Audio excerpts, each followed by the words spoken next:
dimiliki. Tapi kalau diganti dengan amal pada hari ini, duduknya kita sesaat dalam majlis, sholat subuh berjamaah, maka tidak akan senilai walaupun kita harus meninggalkan dunia beserta isi.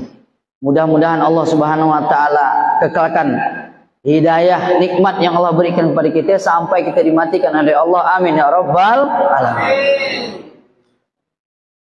Bapak-bapak, ibu-ibu yang dimuliakan Allah Subhanahu wa taala, tema untuk sebenarnya di request Pak Bu oleh Pak Haji kita ya, Pak Haji Asburhaman. Teleponnya antum dia beri amanat untuk menyampaikan ceramah safari fajar katanya. Itu pas bulan haji itu, jadi temanya usah lari-lari lagi. Yang penting dah sekitar Mekah dan Madinah aja kata beliau.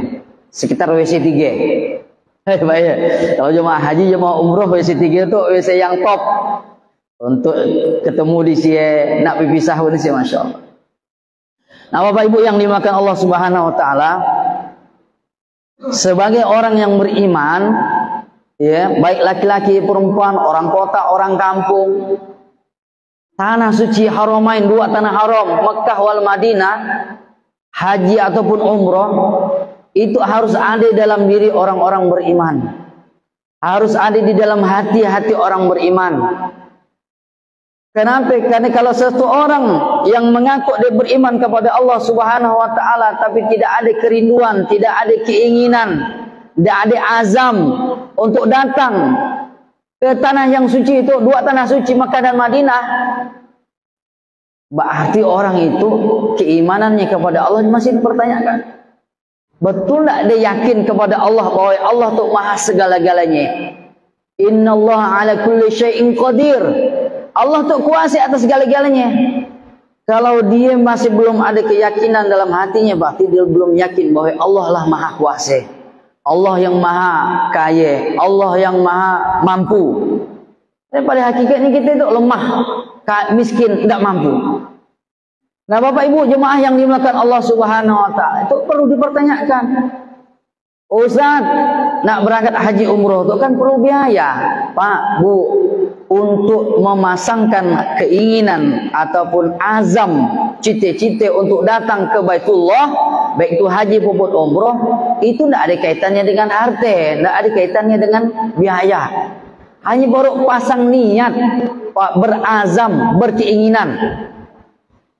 Dan tidak pakai duit, dan pakai pulsa, dan pakai kuota. Hanya tanamkan dalam hati, saya niat untuk datang ke tanah suci Makkah wal Madinah, haji maupun umroh. Dan susah. Nah, kalau ada orang beriman tidak ada keinginan di dalam hatinya seperti karena ini, karena itu, karena ini, karena itu, berarti dia telah mengecilkan Allah Subhanahu wa taala.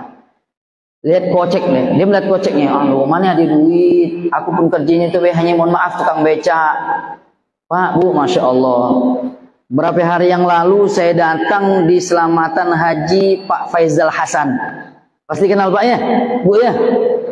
Pak Faizal Hasan. Begitu datang, setelah makan, mau balik, sedikit ngomong dengan dia.